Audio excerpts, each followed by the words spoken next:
이제 마지막 시간인데 또 집중하셔서 오늘 세미나를 잘 마무리할 수 있기를 바랍니다.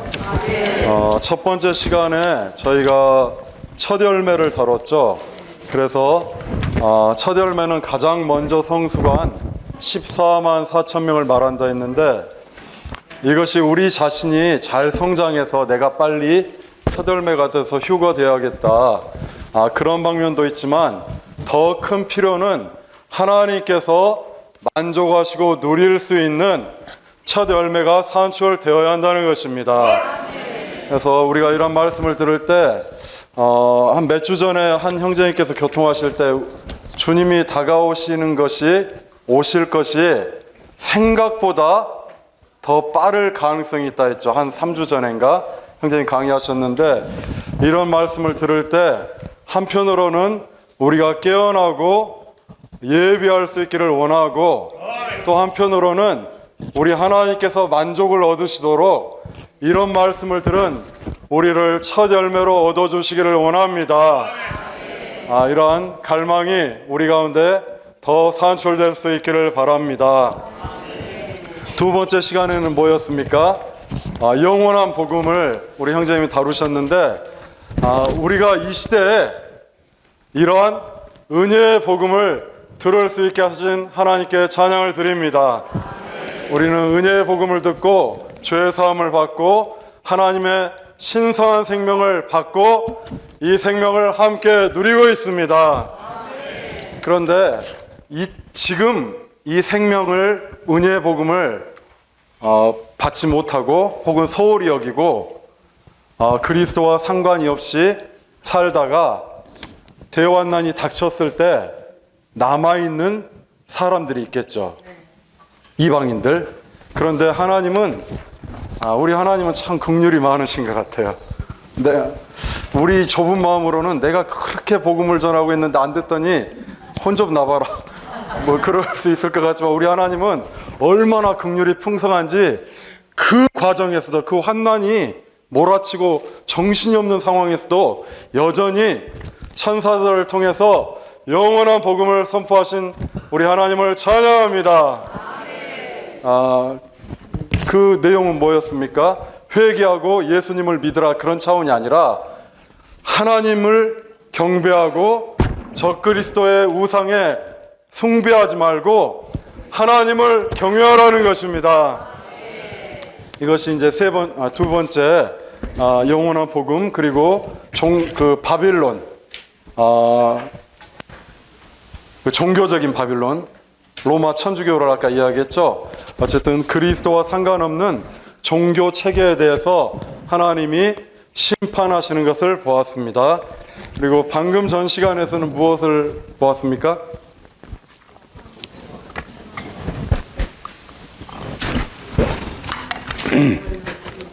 그 수확을 보았죠. 그래서 두 종류, 첫 열매가 밭에서 가장 먼저 익은 첫 열매를, 그건 제일 먼저 맛보아야 되잖아요. 그걸 수확하고 나서 그 다음에 뭐가 남아있겠습니까? 이제 전체적으로 수확물이 남아있겠죠. 이걸 대규모로 수확을 할 겁니다. 3년 대환난 반이 끝나는 시점에 주님이 이제 이 고난을 통과한 죽지 않은 나머지 믿는 이들을 다 휴거시키실 것입니다. 아멘. 그리고 이제 아마겟돈 전쟁이 있고, 여기 후기에 믿는 이들이 있다 했죠. 이 3년 과정을 통과하면서 뒤늦게나마 그들은 여전히 주 예수의 증거를 지키고 주님을 따름으로 말미암아 어디까지요? 순교하기까지 그들의 증거를 지키고 후기에 이기는 이들이 될 것입니다. 아멘. 자, 그러면 우리는 이러한 말씀을 들었는데, 예언의 말씀이죠. 요한계시록 19장에 예수님의 증거가 예언의 영이라 했습니다. 예수님의 증거가 예언의 영이라 했는데, 예언의 영은 예언의 실제 본성 특징을 말합니다. 우리가 이 자리에서 요한계시록의 예언의 말씀을 듣고 있는데, 이 말씀을 들을 때 우리 안에 산출되는 것은 무엇이 하겠습니까? 한 방면으로는 이런 종교적인 거, 우리의 자아에 속한 거, 주님과 일치하지 않은 것들은 점점 더 처리되어야 하지만, 한 방면으로 우리 안에 증가되어야 하는 것은 무엇입니까? 예수님의 증거입니다. 아멘. 그래서 어쨌든 이러한 예언의 말씀을 우리가 주의 깊게 듣고, 정말 이러한 말씀이 내가 여기서 이 라이프 스터디 강의를 통해서 앞으로 일어날 일들이 이런 일이 있구나, 이 정도 이해하고 마친다면 주님의 갈망에 한참 못 미칠 겁니다.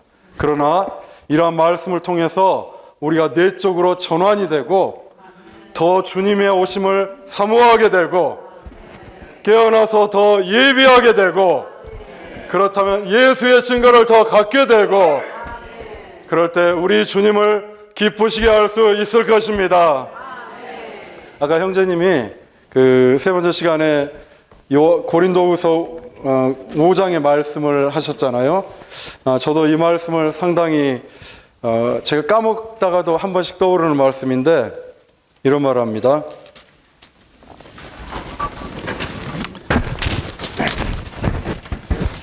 그러므로 우리는 몸을 입고 살든지 몸을 떠나서 살든지 주님을 기쁘시게 해드려는 큰 뜻을 품고 있습니다. 우리는 몸을 입고 살든지 몸을 떠나서 살든지 주님을 기쁘시게 해드려는 큰 뜻을 품고 있습니다. 이걸 정확히 잘 번역했는데요, 좀 직역을 하면은 이겁니다. 옛날에도 한번 말씀드린 적이 있는 것 같은데, 우리는 주님을 기쁘시게 하는 그 존귀를 얻기로 결심했습니다. 그 말입니다. 사도 바울이 보기에 사도들이 우리가 주님을 기쁘시게 할 수 있다는 것이 그들의 삶의 커다란 존귀였던 것입니다. 우리의 삶에서 무엇이 가장 큰 존귀입니까? 무엇이 우리의 가장 큰 기쁨입니까? 우리가 여기서 주님을 기쁘시게 할 수 있다는 것이 우리의 삶에서 가장 큰 존귀입니다. 여기서 왜 이런 말씀을 추구하고 이런 말씀을 누리고 있습니까? 우리가 그분을 기쁘시게 하려는 그러니까 그거예요. 쉽게 말씀드리면 너의 생활과 너의 그리스도인으로서의 일은 나를 기쁘게 했고 나의 목적을 이루는 그러한 데 일조했고, 너의 삶은 하나님의 경륜을 성취하는데 일치하는 그런 존귀한 삶이었다. 주님이 이러한 말씀을 하시는 것을 사도 바울은 이 존귀를 얻기 위해서 달렸던 것입니다. 아멘. 그래서 우리가 이런 존귀를 얻기 위해서 함께 달릴 수 있기를 원합니다. 아멘. 자, 이제 오늘은 이 시간은 7 대접을 볼 텐데, 저도 처음에 이 말씀 듣고 왜 하필 7 대접인가, 나도 사내아이나 뭐 첫얼매나 그런 쪽 교통하라 했으면 좀 더 부담 있게 교통할 텐데 7 대접 봐도 이거 잘 이해도 안 되고 했는데, 중점은 몇 가지 있습니다. 이따 같이 한번 잡기를 바랍니다. 자, 먼저 성경을 읽어보겠습니다. 요한계시록 11장 19절 읽어보죠. 자, 크게 한번 같이 읽어볼까요?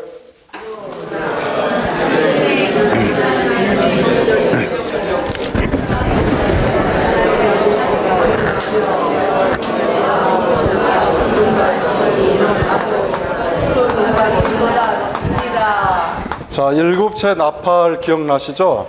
7채 나팔에 긍정적인 면이 있고 부정적인 면이 있다 했습니다. 자, 긍정적인 면에서는 좀 몇 가지가 있죠. 먼저 15절에서 이제 말씀을 7째 천사가 나팔을 불자 이제 세상 왕국이 우리 주님의 그리스도의 영원한 왕국이 되는 거죠.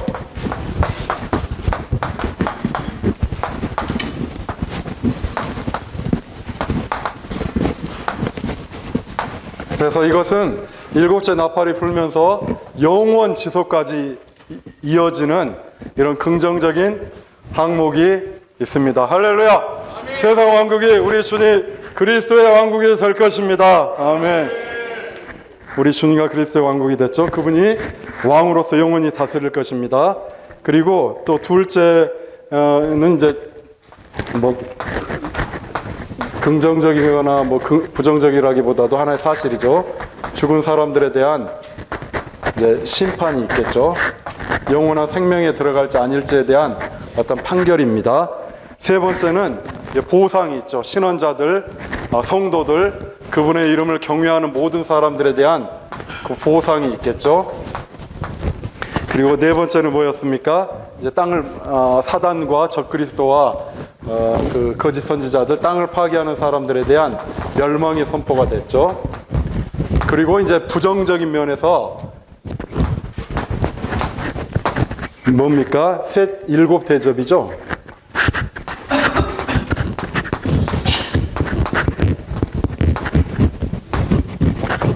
그래서 이제 여기서 이제 일곱 대접을 이 시간에 다루는 겁니다. 자, 그런데 일곱 대접을 들어가기 전에 방금 읽었던 것처럼 먼저 하나님의 성전이 열렸고 성전 안에 하나님의 언약궤가 보였습니다. 그런데 이 말씀이 15장에 가면 다시 비슷한 말씀이 나옵니다. 그렇다면 12장부터 우리가 보았듯이 14, 13, 14 중요한 항목들을 다루지만 실질적으로 연결되는 것은 15장인데 15장을 한번 보시겠습니다.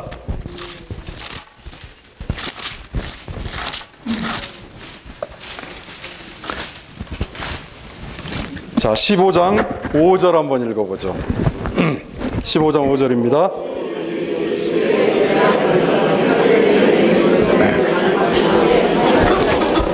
할렐루야. 하늘이 열렸습니다. 아멘. 그리고 하늘에 있는 증거의 장막의 성전이 열렸습니다. 그래서 여기서 증거의 장막이라는 것은 장막 안에 뭐가 있었습니까? 그 장막 중심 지성소 안에 궤가 있었죠. 궤는 하나님의 율법이고, 하나님의 율법은 뭡니까? 그분이 어떠한 분이시고 어떠한 존재시라는 것을 다 드러내는, 증거하는 증거입니다. 그래서 이 증거의 장막이라 했고, 이 증거의 장막의 성전은, 여기서 말하는 성전은 전체 성전을 말하는 것이 아니라 안쪽 성전, 내전 혹 지성소를 말하는 것입니다. 그래서 하늘에 있는 증거의 장막의 성전이 열리고, 6절 한번 읽어볼까요?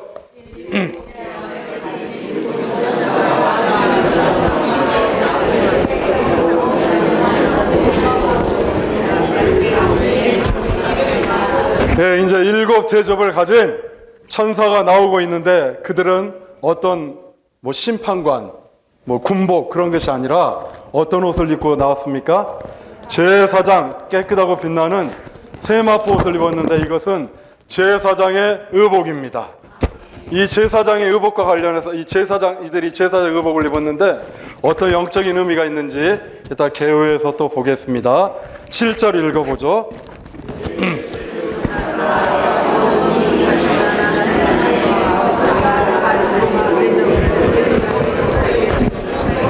자, 이제 일곱 천사에게 일곱 대접을 주었습니다. 이제 심판을 집행할 준비가 되고 있습니다. 자, 첫째 대접은 1번입니다. 16장 2절 읽어보죠. 1절, 2절 다 읽어보겠습니다.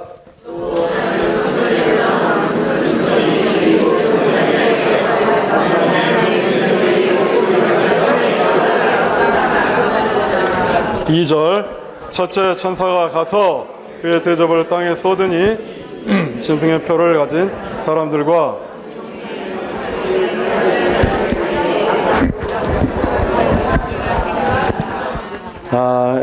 아마 이 짐승과 짐승의 형상 앞에 경배하는 사람들에 대한 직접적인 심판인데 이 영역이 어느 정도까지일지는 모르겠습니다. 전 세계적인 것인지 아니면은 적그리스도의 왕국 중심으로 이루어질지, 라이프 스터디에서는 적그리스도의 왕국을 중심으로 이런 심판이 임할 거라고 보고 있습니다. 어쨌든 첫째 대접이 쏟아졌을 때 몸에 종기가 악한 종기가 나서 견딜 수 없는 그러한 심판이 이루어지고 있는 것을 봅니다. 자, 둘째 대접입니다.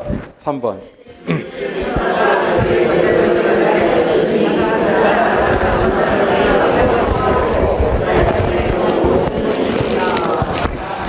여섯째 진이 떼어질 때도 여전히 이런 바다가 심판을 받았고, 그리고 여섯째 나팔 불릴 때, 첫째, 둘째, 셋째 나팔 불릴 때도 땅과 바다, 강, 샘들 다 심판을 받았지만, 그때도 여전히 제한이 있었죠. 3분의 1만 그렇게 심판을 받았지만, 지금 와서는 이제 걷잡을 수 없이 완전한 심판이 진행되고 있는 것입니다.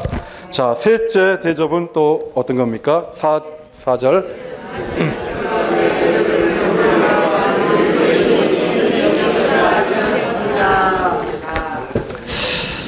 이 강들과 샘물들의 쏟으니 물이 피가 되었다. 우리는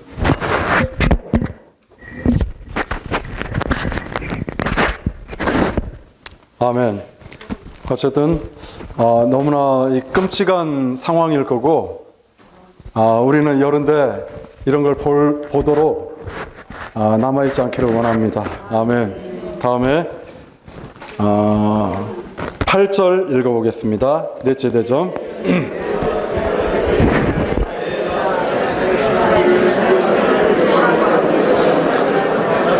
예, 해도 이제 이런 심판을 집행하는데 또 3분의 1만 어두워지고 그런 것이 아니라 이제 해도 완전히 사람들을 불로 태워버릴 정도로 어떻게 이러한 일이 일어날지는 모르겠습니다.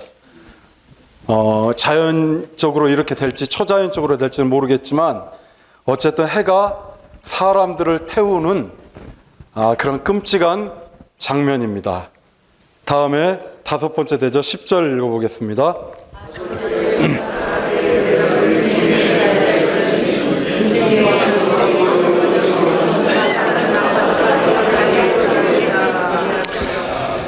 그 이집트를 심판할 때 이제 마지막 첫째 아들 죽이기 전에 이집트에 온 어둠이 깔렸잖아요. 그 심판의 증거거든요. 여기서도 짐승의 왕국이 완전히 어두워지도록 하나님이 심판하는 걸 볼 수가 있습니다. 아멘. 그런데도 사람들은 여전히 그 고통과 종기 때문에 하늘의 하나님을 못 오가고 자기들의 행위를 회개하지 않았습니다. 보십시오. 그때 영원한 복음이 하늘에서 선포되고 회개하라 하고 하나님을 경외하라고 하는데 여전히 사람들은 이렇게 반역적인 본성이 충만한 겁니다. 자, 다음에 6째 대접 12절 읽어보죠.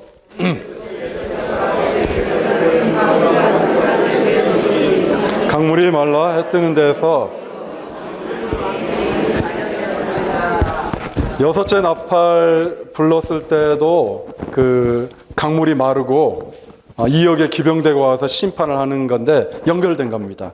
그래서 유프라데스의 대접을 쏟았을 때 강이 말라가지고 이제 이스라엘 침략하려고 온 사방에서 군대가 모여드는 이제 이런 것을 말하는 겁니다. 그리고 6째 대접과 7째 대접 사이에 삽입된 이상이 있는데 악한 개구리 같이 이런 신원자, 거짓 신원자, 짐승의 입, 용의 입에서 개구리와 같은 더러운 영 셋이 나와서 사람들을 기만하고 온 땅에 군대들을 이스라엘 땅으로 모아들이는 겁니다. 자, 그리고 15절에 보면은 보아라 내가 도둑처럼 갈 것이다. 깨어서 자기 옷을 지켜 벌거벗고 다니지 않고 자기의 수치를 보이지 않는 사람이 복이 있다. 이 말씀 들으면 무슨 판단 우리가 좀 생각을 해볼 수 있겠습니까? 이 와중에도 여전히 믿는 이들이 남아 있다는 겁니다.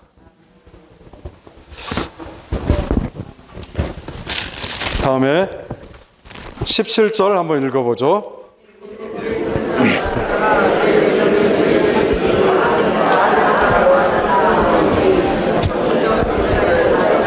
아멘. 7째 대접을 쏟았을 때 이제 18절에는 어떤 일이 벌어졌습니까?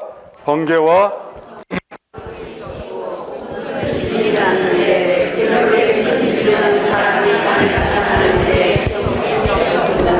그리고 19절 보면은 큰 성이 세 조각 나고 민족들의 성들이 무너졌습니다. 하나님은 큰 바빌론을 기억하셔서 그분의 극심한 진노를 담은 포도주 잔을 그 성에 주셨습니다. 아멘.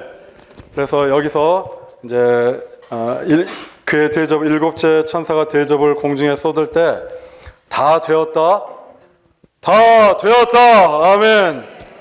우리가 이런 음성이 날 때 이 자리에서 이 땅에 남아가지고 이런 음성에 반응하는 것이 아니라 하늘에서 이러한 음성에 반응할 수 있기를 원합니다. 아멘. 같이 한번 외쳐보죠. 다 되었다. 아멘. 이렇게 큰 음성이 나고 성전 보좌에서 났는데, 이 성전 보좌도 오늘 라이프 스터디에서 이런 걸 참 밝혀주셨어요. 저도 미처 이런 걸 주목을 못했는데 이제 개요를 보면서 이 중점들 하나하나를 들어가 보겠습니다. 자, 개요를 보겠습니다. 1번 마지막 일곱 재앙. 자, A번 읽어보죠. 마지막 새 나팔입니다. 마지막 나팔이 아니라 마지막 새 나팔. 읽어보죠.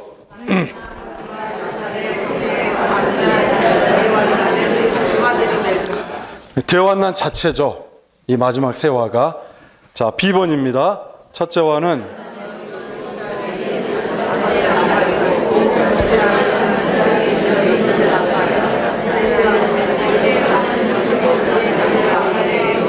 아멘. 일곱 대접이다. 이 일곱 대접은 마지막 일곱 재앙이다. 자, 마지막 일곱 재앙이었습니다. 자, 로마 숫자 2번에 일곱 대접을 쏟기 전에 하늘의 광경 아까 읽어봤는데 15절에서 증거의 장막에 성전, 내전, 지성소가 열렸다 했죠. 이것이 중요하고 아까 방금 본 것처럼 16절, 17절에서 다 되었다라고 하는 큰 음성이 성전 보좌에서 났다 했는데 이 두 가지 영적인 의미가 있습니다. 이걸 자세히 한번 보겠습니다. 자, A의 1번 읽어보죠. 증거의 장막의 성전, 하나님을 표현하는 그분의 증거를 위한 것이. A번 요한계시록 15장 5절은 우리는 15장 5절의 말씀을, 자, B번은 제가 설명드렸습니다. 장막 성전이 하나인데 특별히 여기서 성전은 내전, 지성소를 말한다 했습니다. 자, 이것이 더 이상 감추어져 있지 않고 우리가 볼 수 있도록 활짝 열렸습니다. 자, C번 읽어보죠. 무지개가 있는 보좌는 요한계시록 6장부터 11장까지 언급되고 있는 땅에 집행된 모든 심판의 중심이다. 그러나 긍정적인 면에서 언약궤가 있는 성전은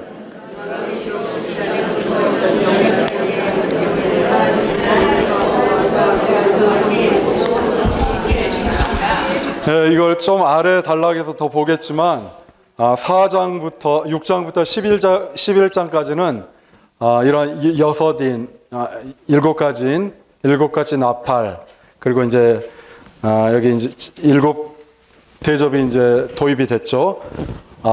무지개가 있는 보좌에서 하나님이 수행하는 심판의 내용들이 많았습니다. 그런데 12장부터는 좀 초점이 전환되는데 다만 보좌에서 하나님이 통치하고 심판하는 그런 차원이 아니라 이것이 무엇을 산출하기 위한 것이었는지를 보여주는데, 딱 하늘이 열렸을 때 보이는 것이 뭐였습니까? 바로 성전이 보였던 것입니다. 이것은 이 모든 심판, 하나님의 통치의 궁극적인 결과는 하나님께서 안식하시고 그분을 표현하시고 그분이 영원히 거하실 그분의 거처 성전을 산출하기 위한 것이라는 것입니다.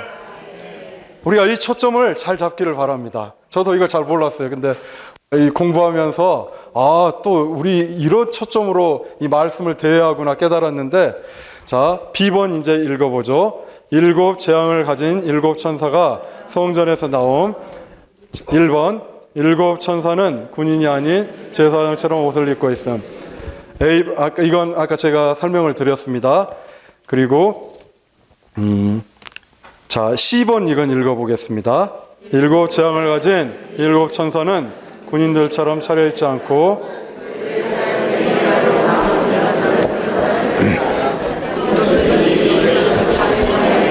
아멘. 아님을 가리킨다. 아멘. 이 하나님께서 우리의 아까 형제님 교통하셨죠. 우리의 삶에서 많은 방면에서 다루시고 우리의 삶을 주관하시고 인도하실 때 먼저 우리의 내적인 존재를 처리하십니다.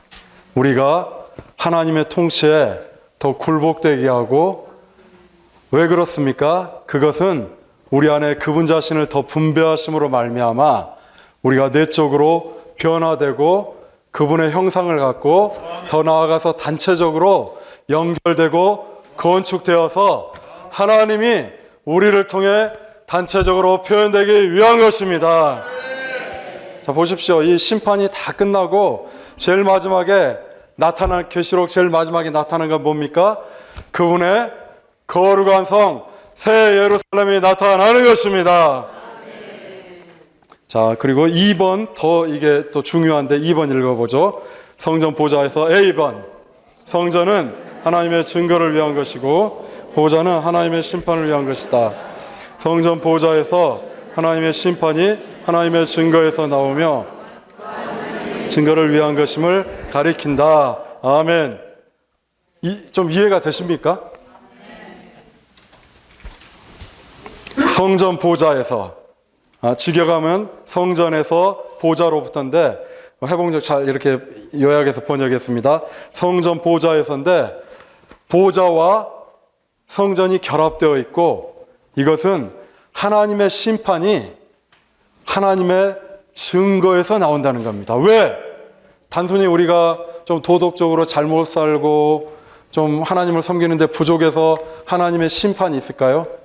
그게 하나님의 심판의 주 목적일까요? 왜 하나님은 우리의 삶에서 크고 작은 모든 일에서 개입하시고 우리를 처리하시고 때로는 엄히 심판하시고 왜 그러실까요?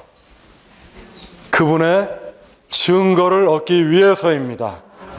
우리의 삶이 그분의 증거와 하나님의 건축물과 일치하지 않을 때 하나님은 그것을 용납하지 않으시고 시간 안에서 또 그분의 지혜와 주권 안에서 한 항목씩 처리하십니다. 아멘. 그리고 우리가 이런 심판을 통과할 때 어떻습니까? 우리가 정말 하나님이 우리의 삶에 오시고 우리를 깊이 다루실 때 어떤 반응이 있습니까?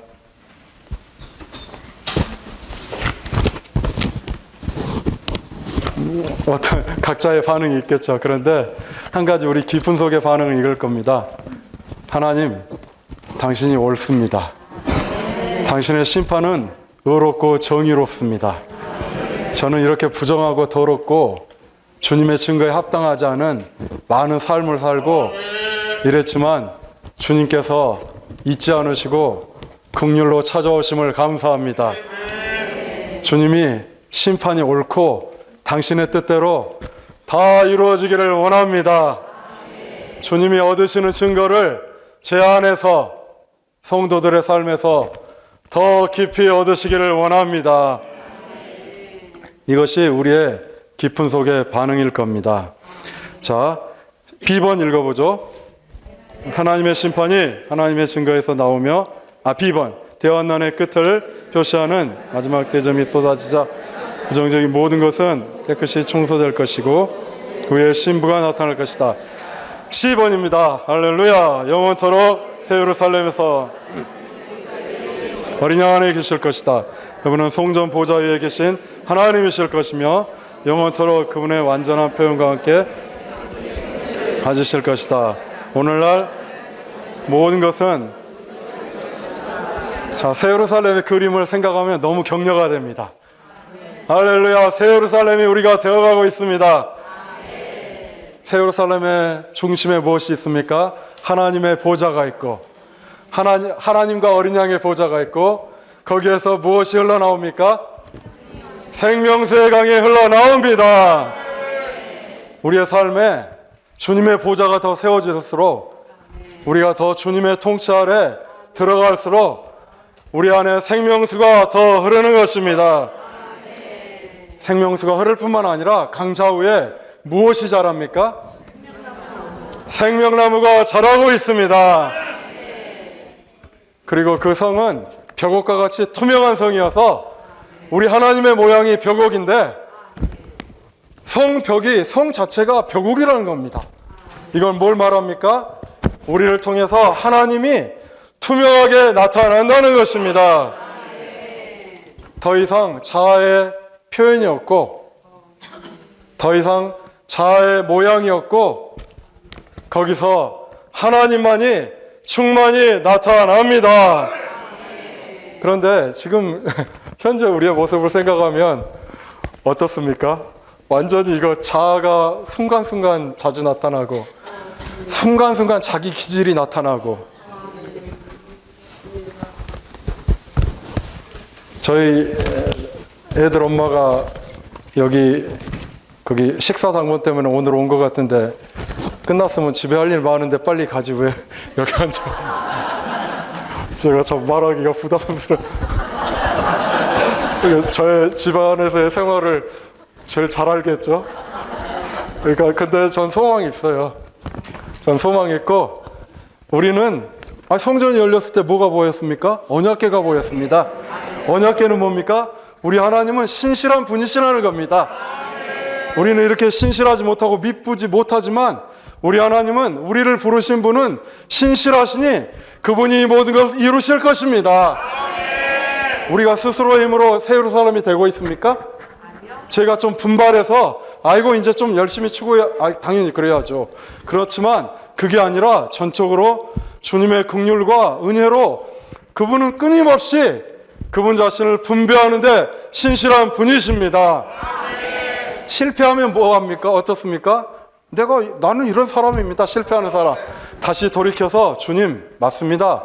저는 이렇게 실패하는 사람이지만 여전히 신실하게 은혜의 보좌 앞에 나갈 수 있음을 감사합니다. 저는 실패하기 때문에 은혜가 더욱더 넘침을 감사합니다. 죄가 더한 곳에 은혜가 넘치는 것입니다. 그분은 우리를 부르셨으니 반드시 이 일을 이루실 것입니다. 그래서 더 이상 그 성에는 자아의 모양이었고 그 사람의 특이함이었고 우리가 다만 죄를 지어서 모든 사람이 죄를 지어서 하나님의 영광에 이르지 못했는데 이게 문제가 뭡니까? 내가 도덕적인 죄를 이 죄를 짓고 저 죄를 짓고 그런 차원입니까? 하나님 앞에서의 진짜 문제는 뭐냐면 하나님의 형상대로 지어진 사람이 단체적으로 하나님 자신을 표현해내야 되는데 하나님이 나타난 것이 아니라 그 사람 안에서 타락한 사람, 자아가 충만한 사람, 그것이 나타난 것이 하나님의 큰 문제였습니다. 그러나 새 예루살렘이 될 때 하나님이 충만히 나타날 것입니다. 이것이 우리의 소망입니다. 그래서 우리는 매일매일 다시 한번 십자가를 적용하고 주님, 제 안에 제 스스로 처리 못할 깊고도 아주 수술도 그냥 보통 수술이 아니에요. 아주 깊숙이 도려내야 할 그런 수술인데 주님께서 아까 뭐라 했습니까? 아주 저희 아이가 아팠을 때 진짜 막 저희는 의사 찾으려고 진짜 최고의 외과 의사 막 찾으려고 했었는데 우리 주님이 최고의 외과 의사시랍니다. 주님께 다만 나아가서 주님 앞에 머물고 주님, 제 스스로 판단하지 않습니다. 주님의 빛이 저의 모든 걸 비추는 빛입니다. 저를 드러내시고 제 수술 받아야 할 부분, 제가 처리할 자아를 주께서 비추시고 깊이 도려내시기를 원합니다. 저는 이 상태로 머무기를 원치 않고 주님이 깊이 처리하셔서 개인적으로 하나님의 영광이 저를 통해서 우리의 단체적으로 교회를 통해서 나타날 수 있기를 원합니다. 그래서 이제 이게 이제 D2번 읽을 내용입니다. D2번 읽어보겠습니다. 일곱 대접을 가진 일곱 천사는 단지 하나님의 심판을 위한 것만이 아니고 하나님의 증거를 위한 것이기 때문에 그들은 성전에서 나옵니다. 마지막 대접이 쏟아지자마자 부정적인 모든 것은 깨끗이 청소될 것이고 그 후에 신부가 나타날 것이다. 하나님, 우리가 여기에 있습니다. 주님, 우리를 더 빨리 처리하시고 우리를 더 정결하게 하시고 우리를 신부로 더 단장하시옵소서. 2번 읽어보죠. 이 원칙은 오늘날 우리에게도 적용될 수 있다. 우리가 하나님의 성전, 우리가 하나님의 반드시 심판받아야 한다. 우리 삶 속에 있는 모든 정갈과 개구리들은 심판받아야 한다. 이 심판의 결과는 성전 보좌에서 나오는 증거가 된다. 이 자리에서 이 말씀을 듣고 있는 여러분은 복됩니다. 저도 참 복된 사람입니다. 왜요? 하나님이 그분의 마음을 우리에게 열어주시기 때문입니다.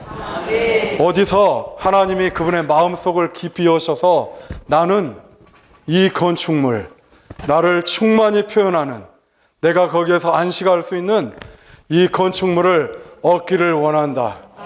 하나님 마음속에 있는 갈망을 우리에게 열어 보여주셨습니다. 저는 이걸 생각하면 감동이 됩니다.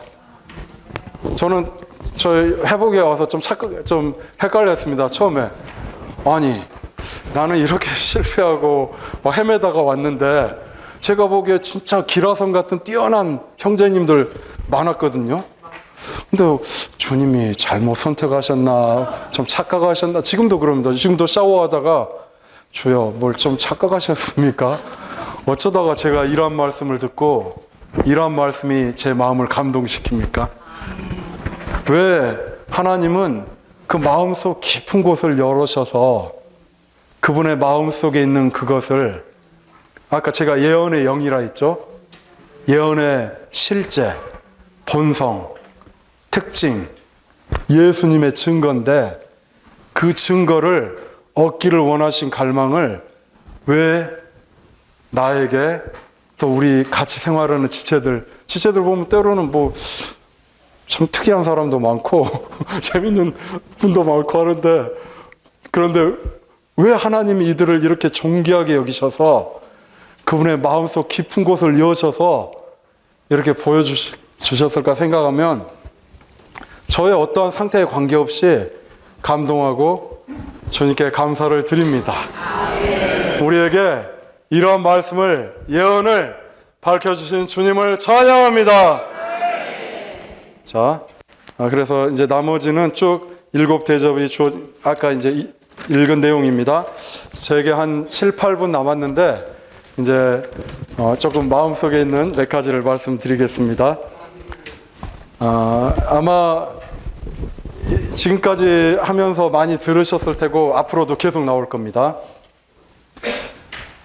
매 시대마다 하나님은 시대적인 움직임이 있습니다. 가까이는 우리가 루터 잘 알죠? 저는 루터를 위대한 하나님의 종이라고 존경합니다. 세계사적으로도 루터를, 그의 종교개혁을 통해서 이 세계사적으로 근대가 시작됐습니다. 근대가 중세시대에서. 그처럼 그런 사람인데 그를 통해서 믿음으로 구원받는다는 그 단순하고 깊은 진리가 회복되었죠. 그래서 종교개혁이 일어났고 시대가 바뀌었습니다. 좀 더 멀리는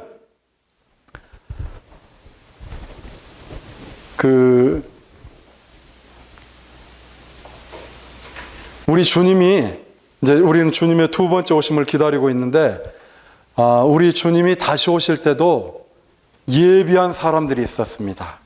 그들은 이 예언의 말씀을 듣고 그냥 듣고 한번 지나가는 게 아니었습니다. 이 예언이 그들의 마음에 있었고 그걸 기도로 가져갔습니다. 제가 두 가지를 읽어드리겠습니다. 누가복음 1장